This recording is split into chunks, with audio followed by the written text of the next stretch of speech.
আমি তো একটা শুরুর সময় বলেছিলাম অনেক দল হাইকোর্ট সুপ্রিম কোর্টের হস্তক্ষেপ হয়েছে, অনেক নিয়ম নীতি বদলেছে। আমি সংখ্যাতত্ত্বের মধ্যে যাব না। আমি যেটা আগেও বলেছিলাম এখনো বলছি, অভারতীয়দের নাম, বিশেষ করে বাংলাদেশি মুসলিম অনুপ্রবেশকারীদের নাম থাকা উচিত না। বাংলাদেশ থেকে আসা হিন্দুরা শরণার্থী ধর্ম বাঁচানোর জন্য এসেছে, তাদের নাম থাকা উচিত। এই বক্তব্য স্ট্যান্ড আমার প্রথম থেকে আছে। ভারতীয় মুসলিমদেরও নাম থাকা উচিত, আছেও। অর্থাৎ এটা নিয়ে কোনো দ্বিতীয় মত নেই।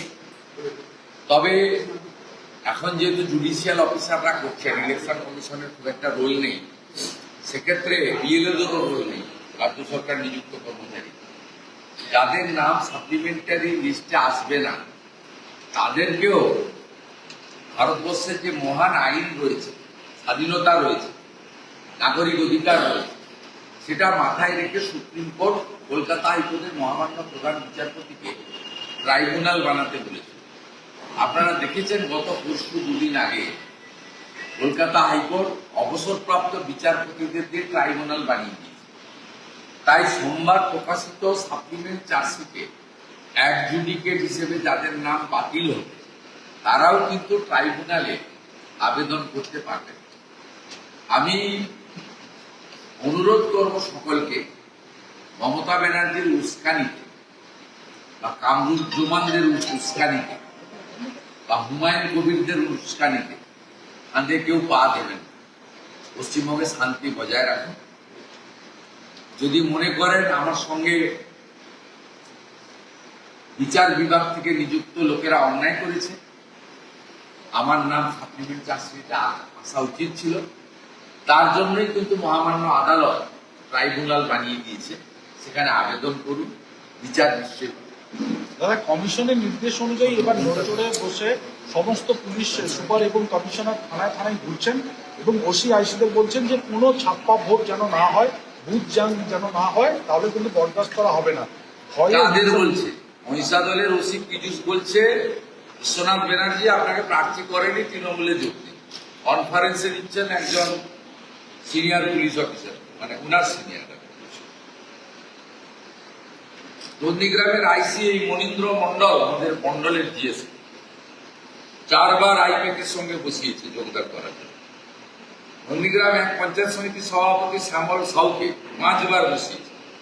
সিসিটিভি ফুটেজ আছে আমার। এগুলো কাজ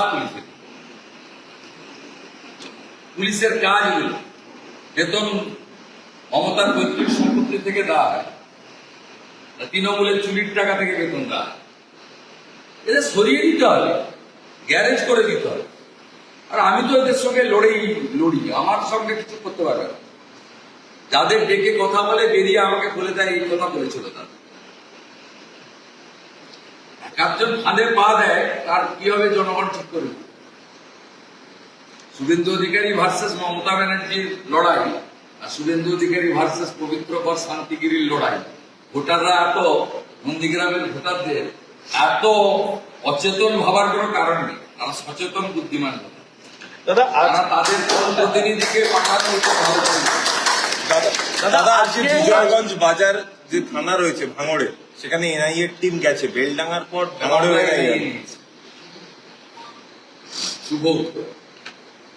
এত এক্সপ্লোসিভ আসছে, বীরভূমেও এক্সপ্লোসিভ ধরা পড়ছে, মানে এত এক্সপ্লোসিভ। জামাতের সরকার আছে, বাংলাদেশ মডিউল জামাতের সরকার।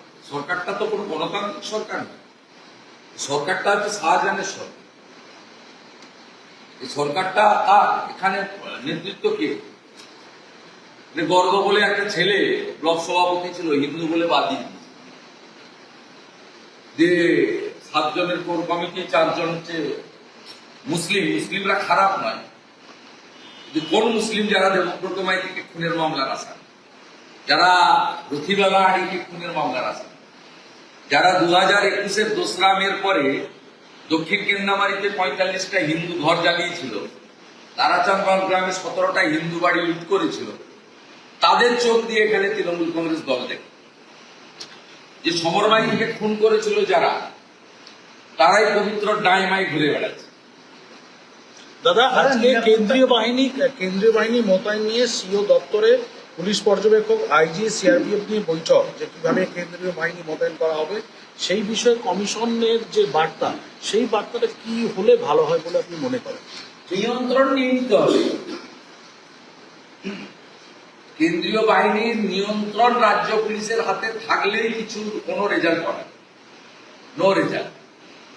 কমিশনকে বললে বলে কমপ্লেন করতে তো সময় লাগে, ততক্ষণ তো যাওয়া হবে। কেন কমপ্লেন করতে হবে? কেন্দ্রীয় বাহিনীর সামনে যিনি থাকেন, পরিচালনা করেন, তিনি মমতা পুলিশ। কোথাও গোলমাল ঘটলে যে গাড়িটা করে কেন্দ্রীয় বাহিনী যায়, সে গাড়ির চালককে বলে দেওয়া হয়, ধরুন সোনাচূড়াতে ভাঙাবেড়ায় দাঁড়িয়েছি আমরা, কত রাস্তা দিয়ে আসা যায়, কোন থানা সবচেয়ে কাছে, তালপাটি কোস্টাল থানা সবচেয়ে কাছে, দেখালি আউটপোস্ট সবচেয়ে কাছে। আপনি যদি 20 কিলোমিটার দূরে, 30 কিলোমিটার দূরে নন্দীগ্রাম থানা থেকে ফোর্স পাঠান, সে ফোর্স আগে পৌঁছাবে না খালি আউটপোস্টের ফোর্স আগে পৌঁছাবে? বলুন না, খালি আউটপোস্টের আইও কে বলে দেবে, আইসি, যেটা তোমাকে করতে হবে, আমি এখান থেকে ফোর্স পাঠাচ্ছি, 10টার সময় ঘটনা ঘটবে, 12টার সময় আসবে, 2 ঘন্টাতে যাওয়া হবে। অতএব এই নিয়ন্ত্রণ যতক্ষণ না কেন্দ্রীয় বাহিনী নিজে নিতে পারছে বা ইলেকশন কমিশন নিতে পারছে, ততক্ষণ আউটকাম রেজাল্ট আপনি পাবেন না। আমি একদম গ্রাউন্ড রিয়েলিটি বলছি। দাদা আগামী 25শে মার্চ আমি এখানে সাফ করি, এখানে কোনো সব কেন্দ্রীয় বাহিনীও লাগবে না, কাউকে লাগবে। দাদা আগামী আসছে। এখানে অভিষেক বন্দ্যোপাধ্যায় কর্মী সভা করতে আসছেন, তার আগে তিনি সেবাশ্রয় এখানে চালু করেছেন নন্দীগ্রামে। কোথাও কি একটু মানে চাপে রাখা বা তৃণমূল কর্মীদেরকে অক্সিজেন দেওয়ার জন্য চেষ্টা করছেন? আপনি কেন সেবাশ্রয় আর কর্মী সভার কথা বললেন? 21শে ওনার পিসিমা মমতা ব্যানার্জির জন্য বয়ালে সভা করতে আসেন। 23শে পঞ্চায়েত ভোটের আগে চণ্ডীপুর থেকে ভরা জোয়ার না নবজোয়ার না সুখা জোয়ার নিয়ে হাঁটেন। 24শে অভিজিৎ গঙ্গোপাধ্যায়কে হারানোর জন্য নন্দীগ্রাম বাইপাসের মাঠে হেলিকপ্টার নামেনি। ওনারা দুজনই বারে বারে এসেছেন, মুখ্যমন্ত্রী নিজে এখানকার প্রতিনিধি হওয়ার চেষ্টা করেছেন। গণতান্ত্রিক দেশ, সকলে আসে। ওনারা একটা রাজনৈতিক দল প্রার্থী দিয়েছেন, একবার নয় 5 বার আসুন, প্রচার করুন। আপনারা সংবাদ মাধ্যম এটাকে ফুলিয়ে ফাঁপিয়ে প্রচার করেন, আপনাদের নিজস্ব এজেন্ডা রয়েছে, আপনাদের অনেকে স্থাবকতা বা চটি চাটার কাজ করেন। শুভেন্দু অধিকারী বা নন্দীগ্রাম বিজেপি পরিবার, শহীদ পরিবার এটাতে বিচলিত নয়, আমরা উপেক্ষা।